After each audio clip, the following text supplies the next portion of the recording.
Good afternoon, everyone. We're going to start with clarifying a few things that from the malacha, from the forbidden act of teichen, grinding, and then we'll move on to the halacha, to the new halacha today. About teichen, a few things I want to clarify. Was asked last week about are you allowed to mash egg salad on Shabbos? At the same rate, what about tuna? Mashing tuna. Rabbi, not everybody's muted. What? Somebody's breathing into the phone. Ben, somebody on Not the phone everybody's muted. is breathing. Okay, I'll mute everyone.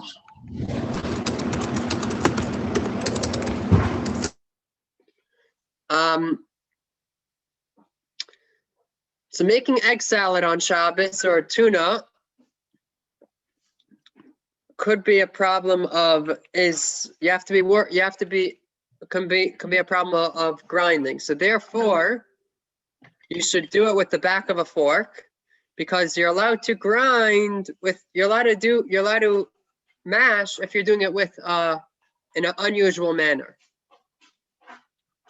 Since in this case, you would be able to mash egg salad or tuna if you're doing it in an unusual manner. There's other things they have to be careful about when making tuna or egg salad, like we mentioned, kneading. So it's always better to do it before Shabbos. And also, it might be easier to do it before Shabbos than to do it with the back of a fork or knife or spoon. Another point about that I want to mention is if vegetables are already cut, let's say it's cut before Shabbos, it would still be forbidden to mash it on Shabbos, even though it was already cut before Shabbos. It'll still be a problem of mashing it smaller, since you're doing a different form of making it smaller. So it's considered the forbidden act of grinding. If it was already cut into small pieces and you would cut it into more smaller pieces, it would be different. If it was already cut into a form that it's already considered finely cut, and then you cut it even more, it would be permissible. Then there's about mashing a banana or avocado. If you're just going to mash it to soften it, and it's going to stay one piece, whatever you're mashing is staying one piece, the banana or the avocado, it's permissible. If you're causing it to become separate pieces, then it's forbidden. So sometimes you just want to mash it to soften it. So that would be permissible if it remains one piece.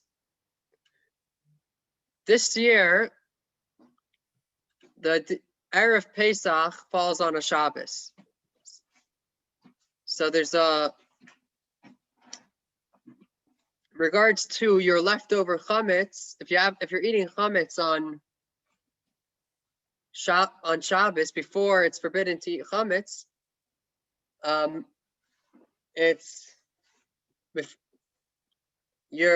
if you're eating chametz on Pesach, if you're eating chametz before Pesach on the Shabbos before Pesach, and you have leftover from your Shabbos meal. Let's say you have bread or something in that sort to wash for your Shabbos meal before the time that it's forbidden to eat chametz, which the time that it starts being forbidden to eat chametz is Saturday on Shabbos.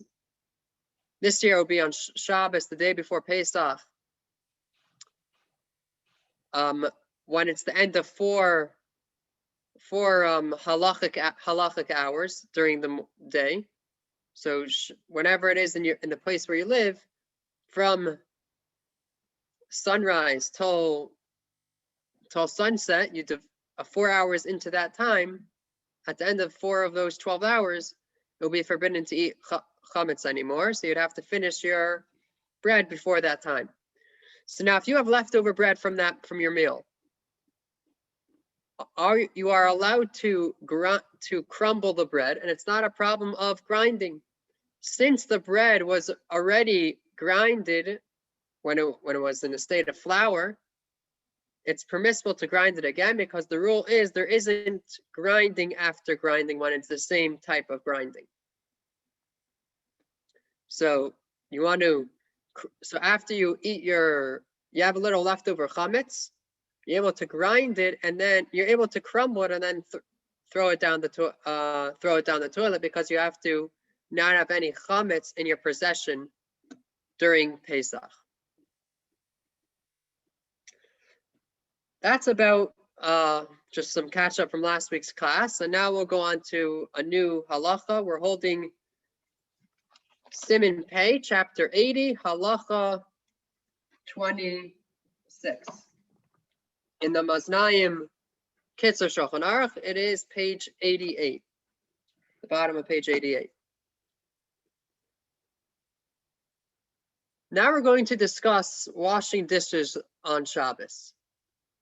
Is one allowed to wash dishes on Shabbos? And is it always permissible? Before we talk about washing dishes on Shabbos, I want to talk about, can you open the hot water, turn the sink on hot water on Shabbos? So that's not, so the answer is you're not allowed to turn on hot water on Shabbos. The reason for this is because when you turn on hot water, it's causing new water to go into the boiler system, and that new water is getting cooked. So you're doing the forbidden act of cooking by turning on the hot water sink, or any hot water on a shower, any hot water on Shabbos that's connected to the boiler. So you're not allowed to turn on hot water on Shabbos. So you can't clean dishes with hot water if you're turning on the sink.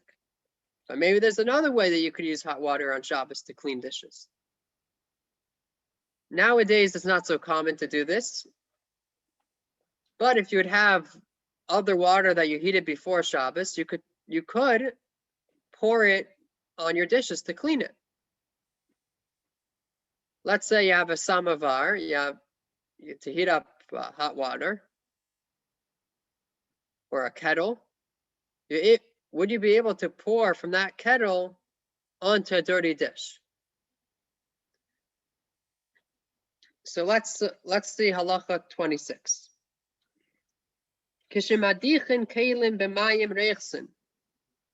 When you are cleaning dirty dishes, dirty utensils with hot water, lo ya'ara esamayim ala kelim, ela ya'ara esamayim l'seich kli achar v'achar chitim behem esakelim.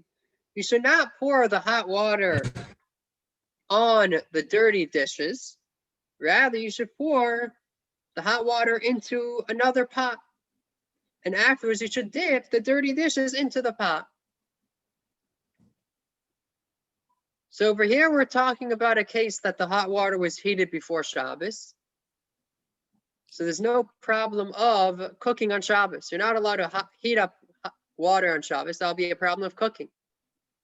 If, however, the water was heated before Shabbos, it's permissible to use the hot water. If you want to use the hot water to drink the hot water or to clean your dishes, it will be permissible. It's not a problem of cooking. Now, when you're cleaning your dishes, you're not allowed to pour the hot water directly on the dishes. Can anyone guess what would be the reason for that?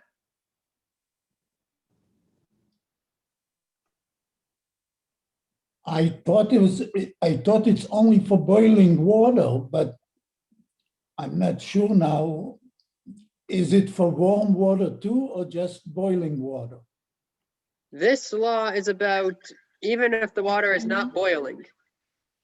Does it have to do with transferring and needing to use like a second pot rather than the original pot? No, so here, no, it's not to do anything related with cooking. Even in a case if it wouldn't be a temperature that could cook, it would still be this law, there would still be this law that you can't pour hot water on a dirty dish. It's related to the fact that there is the dish isn't clean and you're pouring hot water on in order to take it off. So Yeah, I would guess that it's the same as not being able to melt hard fat to make it liquid. very good. Exactly. So what, just could you flesh out the idea a little more? You're changing the shape of something. Right, Or changing it from solid to liquid or something. exactly. Very good. Very good, Will. It's, you have, if you, on your dish, you have pieces of food or any leftover that's on the dish. If you're going to pour hot water on the dish, on the dirty dish, it's going to cause the piece of food or any particles that are the pieces that are on the dish to transform from being a solid piece of fat or whatever else that is left, residue that's on the dish, transform it to it's going to melt and transform into a liquid, and that's forbidden because of noilet, that you're creating a new, it's becoming a new, it's transforming from solid to liquid. So now you might ask, why is it permissible to do it, to dip it into a pot that has hot water? If you put it in the pot, it's also going to cause the fat or the residue that's on the dish to melt and turn into liquid. So why is it permitted? The reason is because it's turning into liquid into other liquid. It's not a problem. The rule of the principle of that it's forbidden to transform a solid into liquid doesn't apply if the solid is turning into liquid into other liquid. Similar to if maybe some of you we learned earlier, several classes ago, about squeezing a lemon. That it's permissible to squeeze a lemon into a salad, because although the lemon, well, actually that's a little different, but it's since it's into food that it's going into, so it's not considered that you're causing something to become from food into liquid. Rather, it's going from food to food. So to here, if it's going from liquid to liquid, it's so to here, if it's a little different here, but a little bit similar. That since it's going from, when it's turning into liquid, it's in liquid, it's permissible. A better example of this is let's say you have ice. Ice is allowed to melt in other liquids. But if you're just going to cause ice to melt turn into liquid by itself, and it would be forbidden, unless you're not really causing it, it's just happening by itself. Like we mentioned, if you just take a frozen bottle of milk and put it outside the fridge, take it outside the freezer, it's happening by itself, it would be permitted. Didn't you say though that we're not supposed to squeeze a lemon into water to make lemonade? But that's right. So that's because liquid. That's liquid that goes into a liquid you can already drink anyway. So that's because I know it wasn't the greatest example. The truth is, it's not a proper example. Over there, it's a problem of causing the lemon juice before was part of a food, and now it's causing it to be extracted from the food. Here, it's not a problem of extracting. There's a problem of extracting, that it was part of a lemon, and now you're making it turn into something else. You're extracting. the lemon juice from the lemon, which the lemon juice beforehand was part of a food, and now you're causing it to become a liquid by extracting. That's forbidden because of extracting. Over here, you don't have a problem of extracting. It was never, the food was never part of something else that wasn't food, and now you're it's just the problem of creating a solid into a liquid. Well, did you say that you could not squeeze lemon into water, but you could squeeze lemon onto a salad? They're extracting in either case. So it's only extracting if it's turning into a different entity. Since it's going to remain food, it's not a problem of extracting. Lemonade is food also. Lemonade's a drink, so it's the difference between a food and a drink. Oh, Question. Yeah. Normally there's a hot water heater that has a turn-off valve or shut-off valve to stop cold water from entering the hot water heater. Can you shut off the valve before Shabbat and then use the hot water that's in the hot water heater on Shabbat for whatever purpose you might need? So let me just see if I understood. You have a Shabbos. Yeah, you're heating No. up hot water. You have hot water. There's a hot water heater that works all the Yeah. time. Okay. Yeah. Mm-hmm. You shut off. There's a line that brings in the cold water. The cold water is let's say heated by an element underneath. But can you then close the valve that brings in the cold water into the hot water heater and then just use the water that's in the tank or in the hot water heater during Shabbat, because you're not replenishing the water? So what you're doing is it's just causing cold water not to go into the hot water heater. Yes. It seems permissible. Yeah, it seems permissible. Nothing from what it seems permissible since you're not But if you, causing but if any. you run out, Rabbi, if you run out of the hot water in the tank, you're gonna burn the tank. Yeah, but the assumption here is that you don't use all the water that's in the tank. You never use all Well, the you water in the don't know tank. when you end. I also have a question. So is that, Ezra, was that, from what I understand, it looks permissible. Turning off cold water wouldn't be an issue.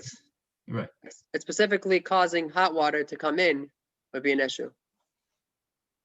Well, you're not, all you're doing is you're bringing cold water in. But if you shut off the tank, then there's no water coming in. So whatever hot water that's already there, that's what you're using. I understand Ben's point of view. I mean, you're taking the risk of burning the tank out. But if There's you don't another use all the problem. water, then it's not a problem. Ezra, your tank with the fire underneath it, is the No. fire constant or does it go up and down? No, it's normally a constant fire. Constant? Oh, okay, just curious. Constant filament. Yeah, Robert, you had a question? I want to revisit the lemon going onto the salad. Is it correct to say that within the lemon or even an orange, if you want to extract the juice from it, it's still a liquid in suspension. So you're not changing the element. You're just essentially, it's being transferred by being squeezed onto the salad. So there's really no chemical change or any change of the liquid itself in its natural state. I hear your point. I'm saying the way the rabbis Explain it. learn is that it's not necessarily that it's changing, but No, the it's fact not that changing. but the No, I fact mean, that the juice is not changing from being it was once. It's just that it was kind of just secondary to the food. if you would eat a lemon or you'd eat an orange, you don't consider, you just say I'm eating an orange, and the liquid that's in it is just goes along with being part of being an orange. So now that you're changing its use from being used for a food to being used for a liquid, that's the forbidden act. Okay, let's go on. Yes, yeah, I'm sorry. It seems that forbidden act is that you're actually extracting the juice from the orange, which Yes. is, you're not changing the composition of the juice, but you are extracting it, and that's the problem. Exactly. Okay. Okay. Now, so we talked a little bit about cleaning, that you have to dip in. If you want to clean your dirty dishes with hot water, it has to be dipped into hot water. You can't have hot water poured on it. One more thing to know is that if your dish or silverware has no substance on it, has no resin, there's just, you want to clean it because it was used, but there's no substance on it, then it'll be permitted to pour hot water on it if the hot water was made before Shabbos. It's only a problem if something's going to change from solid to liquid, but if you don't have any solid on your dish or silverware, it will be permitted to pour hot water on it. Back inside halacha 26. When drying you cleaned a dish on Shabbos. This dish that you cleaned, you are not allowed to dry it with a towel or a cloth. Ela madicham bismartot. Rather, you should dry this dish that's a little wet with a rag that's designated to dry dishes, and it's a type of rag. It's a rag which you don't care about it being wet even during the week, and you wouldn't wring it out even during the week. You wouldn't come to wring out the rag because you don't care that the rag is wet. But you shouldn't use a towel that you care that it's wet, and because we're worried if you don't want it to become wet, you would prefer it to be dry, you might come to wring out the towel. Yossi, how about just putting that towel, that dish or whatever onto a dish rag and let it dry naturally? You're not using anything, and that's also more sanitary than wiping it with anything. That would be permissible. Ukashemadiach kli zechochis lo yadichem b'shibei l'shol v'chadema. When you're cleaning a glass utensil, and this law is also the same if you're cleaning a metal utensil or a plastic utensil, you should not clean it with oats, because what's the reason why you should not clean it with oats? There was a type of method. Never seen anyone clean their dishes with oats, but I guess this is what was done those days with some ingredient that was made, with some dish cleaning that was made out of oats. The reason for this is because oats make it, this type of cleaning device would cause the dish, the glasses, to become shiny, and you're not allowed to cause your dishes to become shiny on Shabbos. You're allowed to make them clean, but to do extra work to make it shiny is forbidden. So also you should be careful when you shouldn't use polish on Shabbos, whether it's for your shoes or for your dishes, for your any type of silver that you have. You're not allowed to do it on Shabbos, because cleaning is only allowed in order that you could have clean dishes that you need to use on Shabbos, but not to make them look shiny, because that's not in the spirit of Shabbos to do weekly mundane tasks, tasks that are set aside to be done for the weekday. V'asr lahadiach kein leb'Shabbos elo oisin shetzriich in the Shabbos. A very important. Yeah, let me just finish this last line, and then I'll take your question. It's forbidden to clean dishes on Shabbos. Besides the dishes that you need for Shabbos. So cleaning dishes can only be those dishes that you need for Shabbos. If it's possible that you're going to need these dishes on Shabbos, you're allowed to clean it. But you're not allowed to clean your dishes just because you don't want to have the hassle to deal with cleaning the dishes after Shabbos ends. So if you're eating a meal after your Friday night meal, you have dirty dishes. If you're planning on using those dishes later throughout Shabbos, or there's the possibility that you're going to use the dishes, and you're not just making a trick and saying there's the possibility, but there's really you have a plan that if guests come over, I'll use it. Let's say there has to be a real possibility. Then you're allowed to clean the dishes that you need for Shabbos. One point I wanted to mention is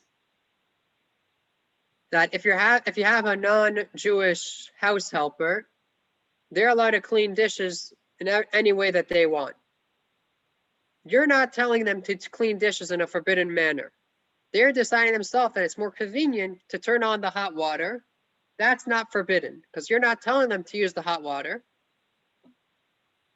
And so that's the rule, that since they're doing it on their own convenience, that it should be an easier job, that's permissible. Or if they use a towel instead of a rag, if you give them something that they could do it in a permissible manner, and they choose to do the task in a forbidden manner, in this case it will be permitted. Yeah, Andrea, what's your question? My question was, could you load a dishwasher? So good question. I have to, honestly, I have to look into it. I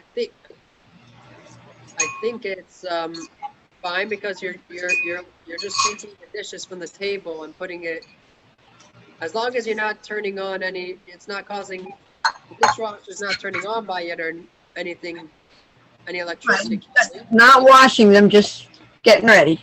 You can stacking them. load them. I believe it's permissible. Could you rinse them even with the cold water? If you're not going to need them to use them on Shabbos, you're not allowed to do any, even just rinsing, just like a start off for cleaning. Okay, so you have to put them in from the table, food and all. Some dishwashers are, You can't do any type of cleaning, actual cleaning, even just the rinsing to make it easier to clean later. Writing down. Okay. Question. Yeah, Ezra. This last line from section 26, we're only talking about if you have only one set of dishes. But if you have multiple sets of dishes, then the assumption is that you should not clean them again, but you should use other sets of dishes. So there are those that hold that, but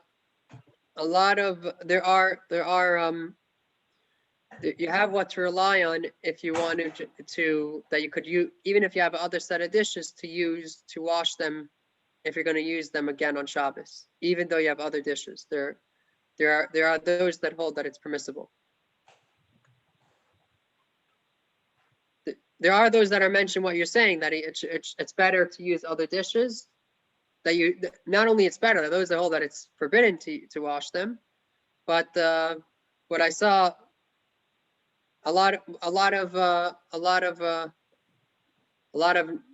poskim these days, a lot of rabbinical authorities these days allow washing dishes, even if you have another set of dishes.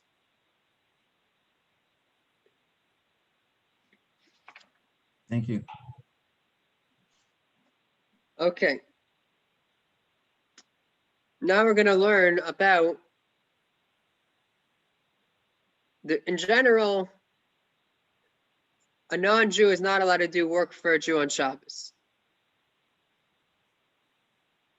It's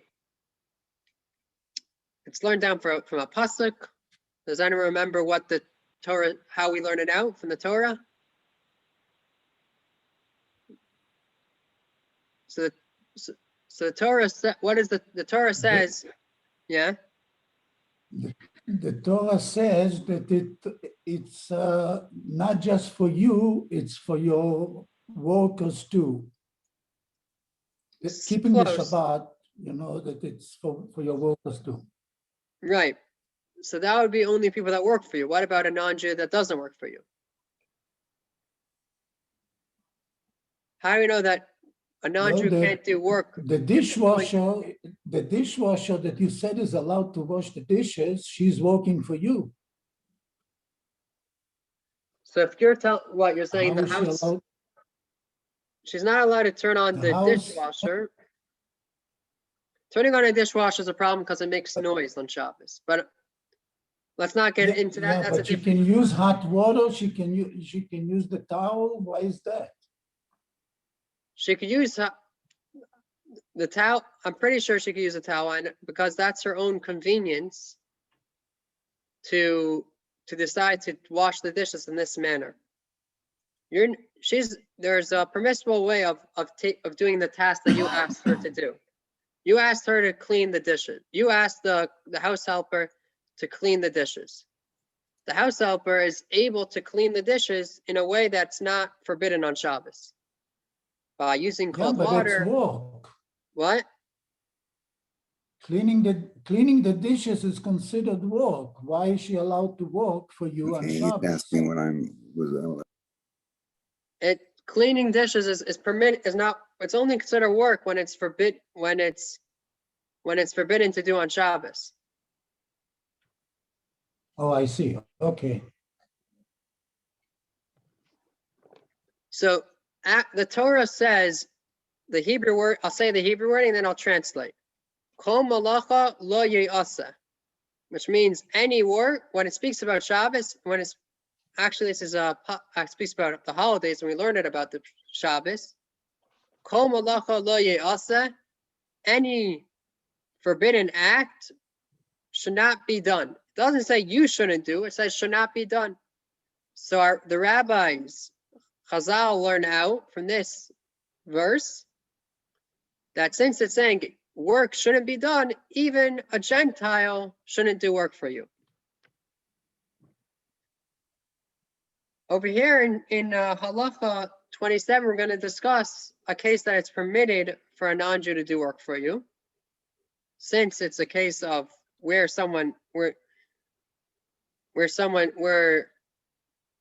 for someone's health. And then we're going to talk about, could they do something else while they're doing a forbidden work for you? Let's see Halacha Chaf Zayin. Kol davar sheYisrael asur la'aseh, anything that it's forbidden for a Jew to do on Shabbos, asur gam kim al yidei ovid kachavim. It is forbidden for a guy to do as well. Umekol makom b'mei ha'chayriv. Nevertheless, during the winter, kivin shemutarin lahasik asataner al yidei ovid kachavim, kedei lacham esabayis. Since it's permissible for a Gentile to turn on the furnace, to warm the furnace, in order that the house should be warm and not be cold.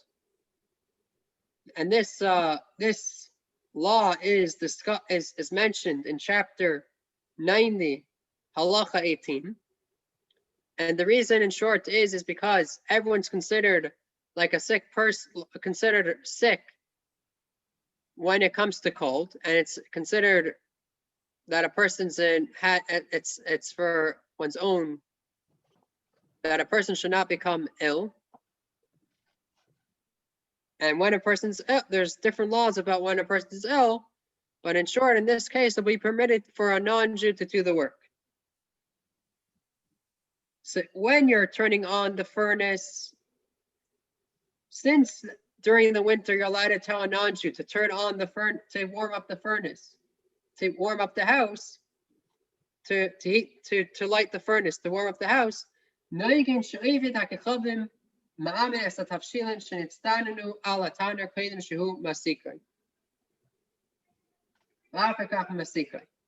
The custom is that a non-Jew could put cold food on the furnace before the furnace is lit, and afterwards light the furnace. The kivan she'ena kavana ba'asaka zoitz l'cham esatavshilin el l'cham esabayis yesh matirin. Since that the intent is not to warm up the food, but rather it's to warm up the house, there are those that allow you to put cold food on the furnace before the furnace is turned on, and then later you light the furnace is turned on.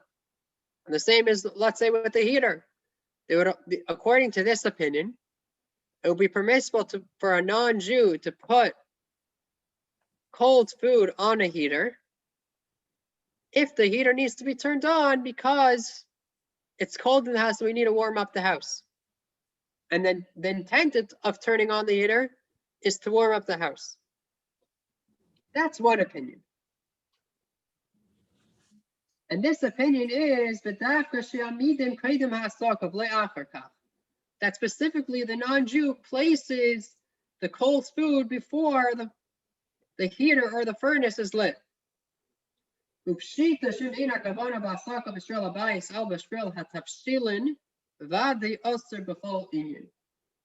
And definitely, if the intent of turning on the furnace is not to warm up the house, but rather to warm up the food, to heat up the food, it would definitely be forbidden in any situation.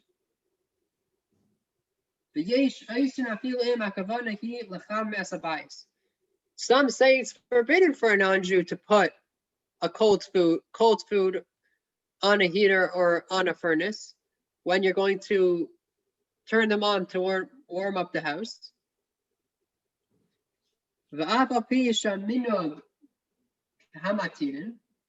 Even though the custom is that it's permissible, and a non-Jew is allowed to put cold food on a furnace before the furnace is turned on, when the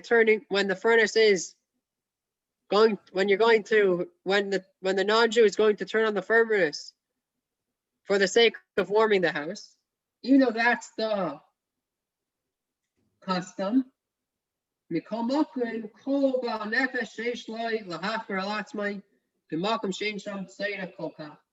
Nevertheless, any pious person should go like the strict opinion when there isn't such a need.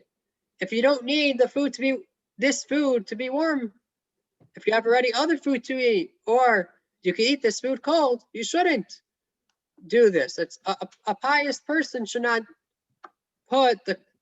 get a non-Jew to put the cold food on a heater before the heater is turned on.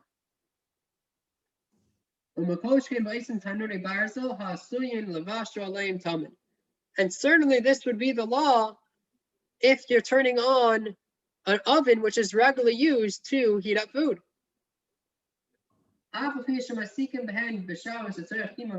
Even though that you're you're turning on the oven in order to warm up the house. And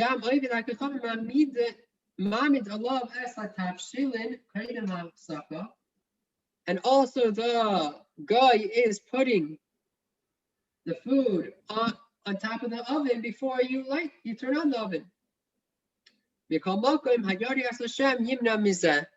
Nevertheless, a person that fears Hashem should refrain from doing so. So in short, we see in this halacha that You're allowed to have a non-Jew turn on a heater or a furnace on Shabbos. We'll see more details about this in chapter 90. If you're cold. Now, but regards to putting a cold food for a non-Jew to put a cold food on the furnace or the heater before it's turned on, it's preferable and a pious person should not do so unless it's very necessary to have the food warmed up. And even more health reasons. if it's by an oven. If the non-Jew is turning on an oven to warm up the house. I want to mention, I forgot to mention another point in Halacha 26, which is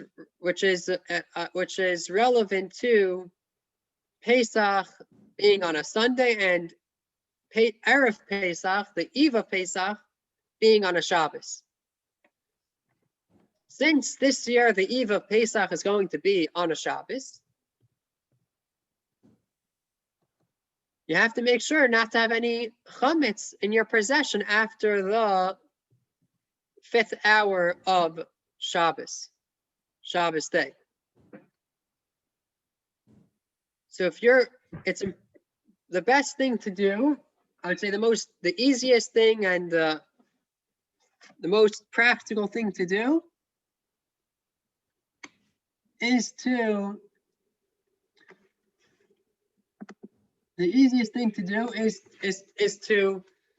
not use any dishes on Shabbos with chametz. You shouldn't use. You could use paper plates, plastic plates, or plastic utensils, paper and plastic utensils, things that are disposable.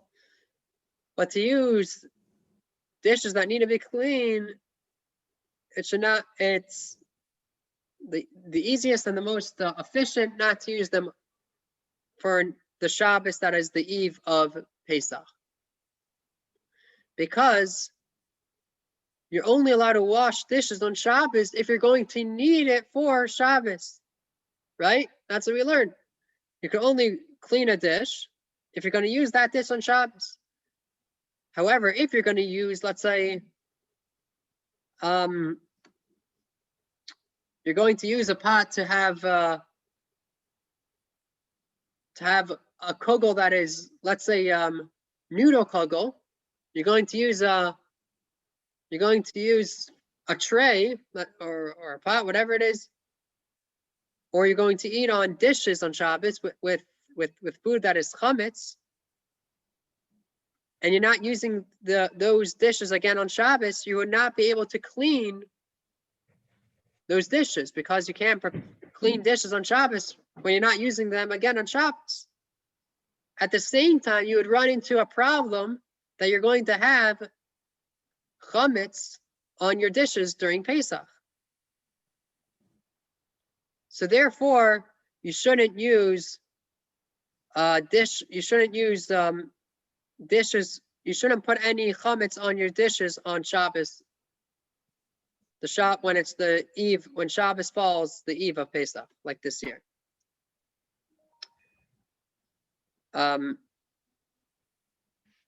Yeah, that's in short the point I wanted to mention.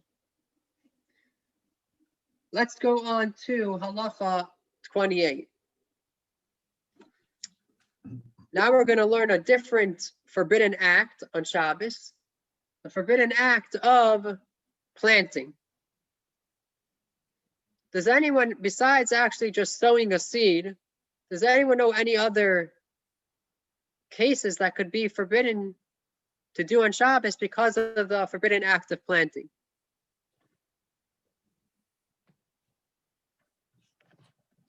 Any other actions that are forbidden to do on Shabbos?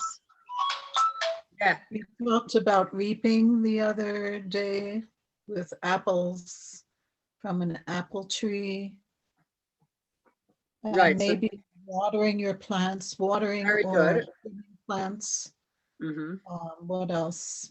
So picking your Yeah. apples is actually not planting, that's reaping. That's a different forbidden act. But watering your plants is under the forbidden act of planting.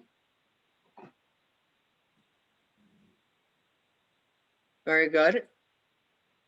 So eating an apple outside and allowing the pit to fall into the ground would fit the planting. Yeah. That's exactly, that's a point I wanted to bring up. Thanks for mentioning. Well, You have to be very careful. It's better not to eat fruits outside because there's the possibility of a seed falling on the ground and going to cause sowing on Shabbos. So even if it's not intentional, it's still considered sowing because it possibly could sprout? Is that it? Starting the process is forbidden, even though, yeah, because it could possibly sprout. Yeah. And yeah, all the forbidden things to do on Shabbos is forbidden, even if it's unintentional. In general, there could be exceptions, but in general, you should always assume that's the case. So let's learn about planting. This forbidden labor, the forbidden act of planting. Hashefech mashkin b'makom shakarka matznachas chai mishum zureo. One who pours liquid, not just water, but other liquids as well, if they have water in them, in these liquids, let's say juice, soda, beer, let's say soap. If soap has water in it, liquid soap. So if you pour liquid in a place that the ground could grow, chaim mishum zureh, you are obligated. You did a forbidden labor. It is forbidden to do so because of the forbidden act of planting. Sharei hamashka geirim shetatzmiach hakarka, because the liquid that is falling on the ground in a place that the ground could grow there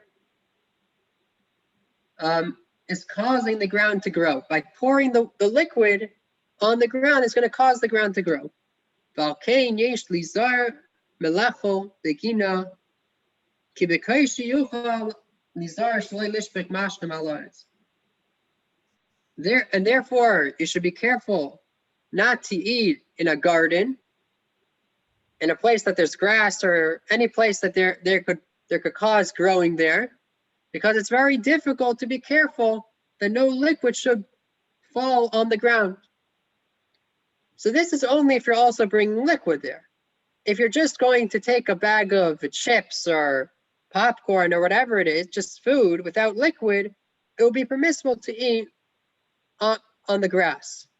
But if you're also bringing liquid, you should not eat on the grass or any part of the ground, any part of the ground besides a patio, a pavement, because it could cause planting. Also, even if you're not having drinks, but you're having fruit, which there could be seeds in them, you should also not eat on the ground, because it's hard to be careful that it shouldn't drop any seeds. Yeah, Miranda.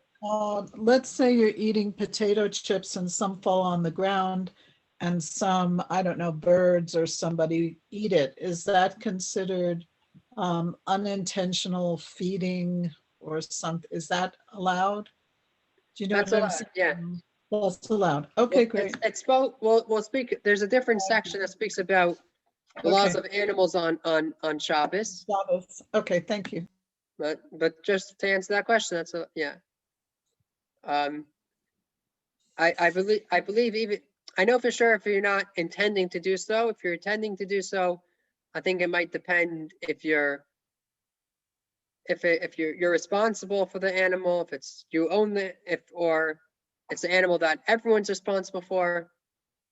Are you allowed to feed animals on Shabbos is a different discussion. But if you own the animal, it's different than if you don't. Um,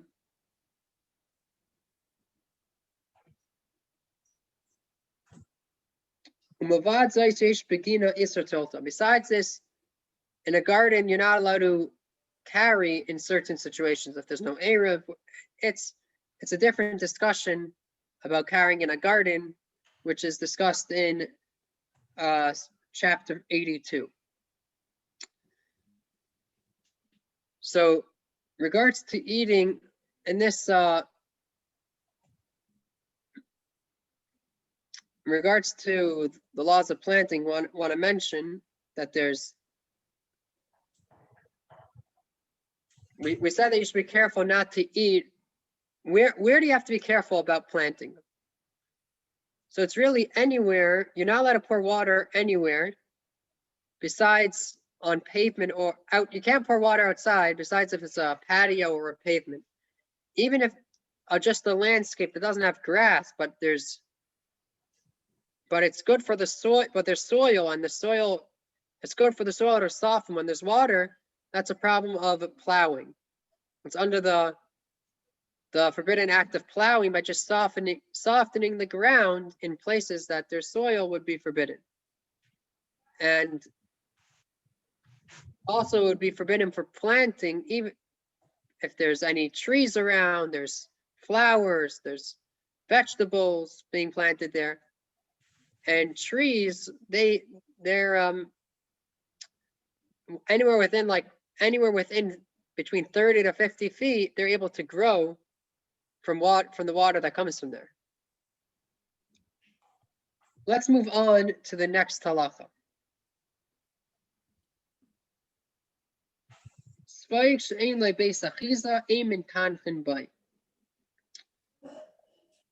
When you're cleaning dishes, you should not clean with a sponge that doesn't have a handle, because when you're going to clean with a sponge, it's inevitable that you're going to squeeze. You're going to wring out the water that's in the sponge. So rather, when you're cleaning your dishes, you should do it either put on gloves and clean it that way, or you could have there are those that sell a Shabbos sponge. Some people allow it, some don't. Not everyone allows it. It's a little more controversial, but there are those that allow it. The idea is that it's not inevitable that you're going to squeeze it. There's more space in between in between. And also you could use a brush with bristles that has a handle to clean things on Shabbos. Rabbi, Yeah. I have a question about the previous one, the planting. Are you allowed to plant something by a faucet that you know that is dripping? So it's going to be dripping on Saturday too. Are you allowed to plant what? Plant a plant Yeah. by a faucet that's dripping water constantly. So you did it before So Shabbos? it's going to be dripping on Saturday. No, you plant it on the weekday, but it's going to be dripping on Saturday too. So it's going to water it. Did it start dripping before Shabbos or on Shabbos? Yeah, it's dripping all the time. So there are those that allow that. But at the same time, there are those that don't Because allow that. I would say the best, since there's I know that somebody planted chazeret by a faucet that's dripping, and he had the chazeret used on Pesach. So I question it if it's right. Mm-hmm. There are those that allow if you're not actually turning it on Shabbos, but you turn on a sprinkler before Shabbos, or it's on a timer. No, those that allow it. Yeah, not everyone the faucet is dripping on its own. If it's dripping on its own, it's different rabbinical authorities hold differently. So I didn't really want to, I don't know. If a person wants to do it themselves, it's better not to, since I would say according to, they're saying there are those that hold that it's better not to, and that's, I would say, I was just speaking to a rabbi, that's what my rabbi told me, better not to, because it's, I'd assume the reason for it is because it's on your property. Like we learned in one of the earlier. No, it was in public. It was in public property. Oh, so it could be different. It's not on your personal property that has a Jewish name to it. Could be different. Let's just try to finish up a little more. You're not allowed to spit in a place that it's windy, that the wind is going to scatter the spit. Because this is forbidden because of there's a forbidden act of winnowing. And this is similar to the act of winnowing. By the spit scattering, it's similar to winnowing. Other examples that are similar to winnowing is if you have a tablecloth that has a bunch of crumbs in it, you're not allowed to go outside and shake it off outside because you're causing all the crumbs to scatter. Or if you have a bowl of peanuts and the thin shell, there's the thin shell around it, that thin like paper shell. You're not allowed to blow to cause the shells to scatter away from it, from the peanuts, because you're causing, it's like similar to winnowing, that you throw up the grain and cause the kernels to come down and the shaft to be blown away. I wanted to mention a couple other points. Just finish off with a couple other points that are connected to Pesach falling out on Erev Shabbos. Erev Pesach falling out on Shabbos. Clean, if you have leftover chametz, you should throw it down a toilet, because you're not allowed to have anything in your possession. And you shouldn't either like bring let's say a bag. You could just bring a bag. You could take it out of your possession, take it out of your house, take it out of your property, not just your house, but also your property. But if you take it out of your property, you have to be careful not to blow the crumbs away. Like we said, there's a problem with winnowing. So you can't just go to a park but you can throw it, let's say, in a garbage. A public garbage would be permissible if there is an Erev. Also, on Shabbos, you can't say that I'm going to take a nap on Shabbos so I won't be tired by the Seder, because that's preparing with speech on Shabbos for after Shabbos. You are allowed to think, I want to go to sleep on Shabbos so I could be awake and feel not sleep tired by the Seder. You're allowed to think that, and that's why you're going to sleep. You could think, I'm going to go to sleep so I won't be tired by the Seder, but you're not allowed to say it. We're not allowed to speak about things that we're doing for after Shabbos. And if a person's saying, I'm taking a nap so I shouldn't be tired by the Seder, that's speaking for after Shabbos. So it's important to remember this year, the Shabbos that is the day before Pesach. I think that's about it.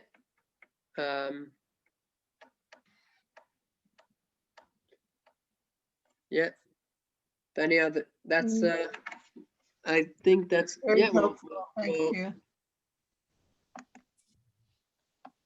Thank you. Thank you, Rabbi Yossi. Thank you. Have a nice space.